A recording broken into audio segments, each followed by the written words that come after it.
नमस्कार, आप सभी का हमारे यूट्यूब चैनल हेल्पिंग सीकर में बहुत-बहुत स्वागत है। आज हम बात करते हैं कि जो पीटीटी राजस्थान है, उसकी जो नई वेबसाइट है, उसके माध्यम से किस तरह से फॉर्म फिल करना है, क्या डिटेल्स रहेगी, वो सारी इस वीडियो के अंदर आपको देखने को मिल जाएगी। आपको पहले ही बता दिया जाता है कि अगर कुछ समझ में ना आए तो गलत ना भरना है। आप हमें इंस्टाग्राम हैंडल पे आप हमसे संपर्क कर सकते हैं, ठीक है? ये नई वेबसाइट है। आपका प्रोसेस आपको बता देंगे। तो इसके अंदर सबसे पहले आपको यहाँ पे ये वेबसाइट है। इस वेबसाइट का आपको जो लिंक है वो डिस्क्रिप्शन में मिल जाएगा।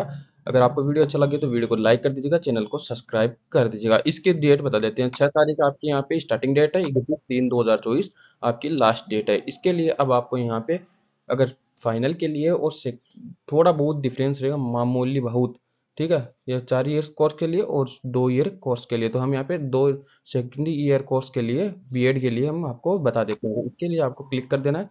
क्लिक करने के बाद आपको सबसे पहले फिल एप्लीकेशन फॉर्म का ऑप्शन आ रहा है, पहले ऊपर ही ऊपर इस पे आपको क्लिक करना होगा। इस पे जैसे क्लिक करेंगे तो अब यहाँ पे आपको बोल रहा है कि नियमों को सारे को पढ़ लिया है और किसी भी स्थिति में आपका शुल्क वापस नहीं होगा, ठीक है? तो ओके पे क्लिक कर देना है।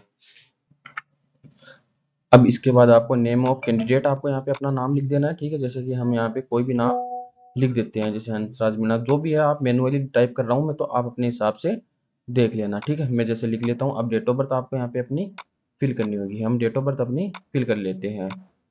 मैं यहाँ पे केवल आपको सैंपल के तौर।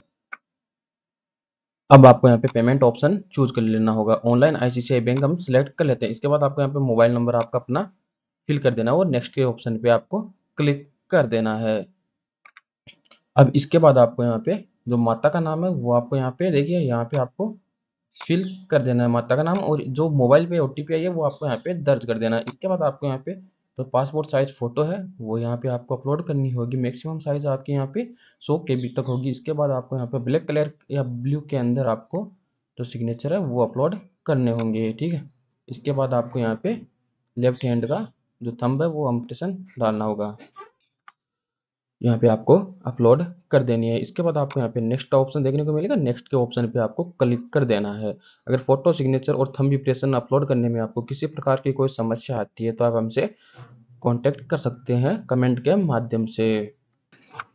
अब यहाँ पे हमने अपलोड कर दिया है। इसके बाद आपको यहाँ पे सारी डिटेल्स आपको चेक हो जाती है। तो अब यहाँ पे आपको केवल आपका अपना जो जेंडर है वो सिलेक्ट कर लेना है। तो हम यहाँ पे अपना जो जेंडर वो सिलेक्ट कर लेते हैं। अगर आप शादीशुदा है तो मैरिड कर दीजिएगा, अन्यथा अनमेरिड पे क्लिक कर दीजिएगा।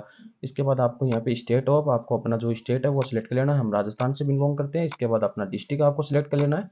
हम सीखकर अपना गृह डिस्ट्रिक्ट सिलेक्ट कर लेते हैं। अब यहाँ पे आपने अपनी जो कैटेगरी है वो सिलेक्ट कर लेनी होगी। अगर ओबीसी, जनरल, यहाँ पे देखिए मैं कैटेगरी बता देता हूँ आपको। ओबीसी क्रीमी लेयर वो आते हैं जिनकी एनुअल इनकम 8 लाख से ऊपर होती है, क्रीमी लेयर के अंदर। ओबीसी नॉन क्रीमी लेयर जिनके इनकम टैक्स यानी आयकर दाता नहीं होते हैं वो आते हैं। इसी तरह एमबीसी और जो नॉन क्रीमी लेयर है ये सेम है। तो हम यहाँ पे OBC non creamy layer select कर लेते हैं। अब यहाँ पे आपको पूछ रहा है कि आप अल्पसंख्यक है तो यस कर दीजिए, नेता नो पे क्लिक कर दीजिएगा। अब यहाँ पे आपको नीचे आना है। रक्षा कर्मचारी है तो हम यहाँ पे नहीं है। शारीरिक विकलांग है तो यस कर दीजिए, अन्यथा नो पे क्लिक कर दीजिएगा। उसके बाद आपको यहाँ पे वापस से नीचे आना होगा, ठीक है? अब यहाँ पे अपना जो एड्रेस है वो आपको यहाँ पे डाल देना है। यहाँ पे अपना एड्रेस डाल दीजिएगा, ठीक है? इसके बाद आपको यहाँ पे नीचे जो पोस्ट ऑफिस है वो आपको सिलेक्ट कर लेनी है। स्टेट अपना सिलेक्ट कर लेना है। डिस्ट्रिक्ट और पिन कोड आपको डाल देना है। इसी तरह आपको जो पिन कोड डालने के बाद इस सेम टू सेम प्रोसेस यहाँ पे रहेगा, ये आप यहाँ पे डाल सकते हैं। इसके बाद आपको यहाँ पे नीचे मोबाइल नंबर देखने को मिल जाता है। मोबाइल नंबर एक बार अच्छी तरह से चेक करने के बाद आपको पूछ रहा है फैसिलिटी ऑफ ग्रेजुएशन, आपने ग्रेजुएशन कौन से किए? तो हमने आर्ट्स से ग्रेजुएशन की है। तो इसके बाद आपको यहाँ पे सिलेक्ट ऑफ जो ग्रेजुएशन क्लास है तो हमने यहाँ पे बीए कर रखी है। अब जो जो सब्जेक्ट आपके ग्रेजुएशन के अंदर थे तो वो आपको यहाँ पे सिलेक्ट कर लेना है। तो हमने यहाँ पे जो जो सब्जेक्ट हमारे ग्रेजुएशन के अंदर थे वो हमने सिलेक्ट कर लिए हैं।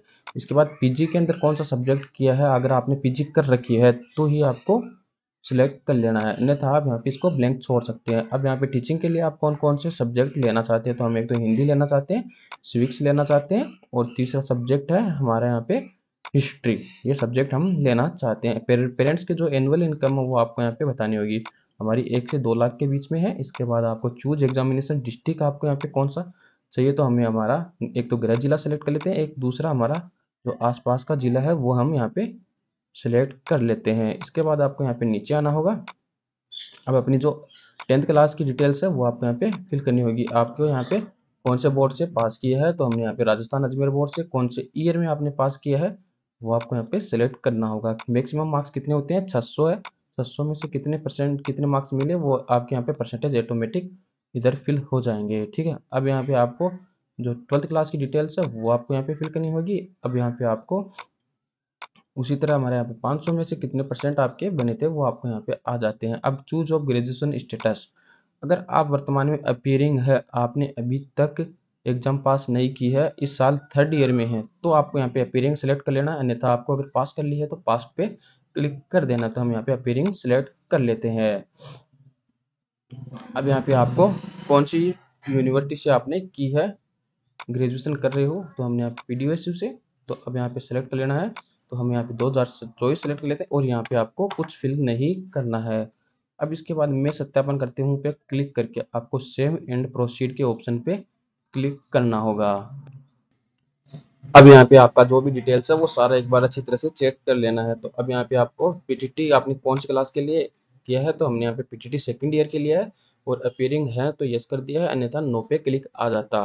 तो अब यहाँ पे आपकी फीस कितनी है वो आपको यहाँ पे चेक कर लेना है। अब इस चेक मार्क पे क्लिक कर देना आपको और पे नाउ के ऑप्शन पे क्लिक कर देना है। अब आपको यहाँ पे जो भी डिटेल्स थी, अब आपको यहाँ पे अगर आप वीपीआई अब यूपीआई के द्वारा अगर क्यूआर कोड के द्वारा करना चाहते हैं तो क्यूआर कोड पे क्लिक कर देना है और आपको प्रोसीड नाउ पे क्लिक कर देना है।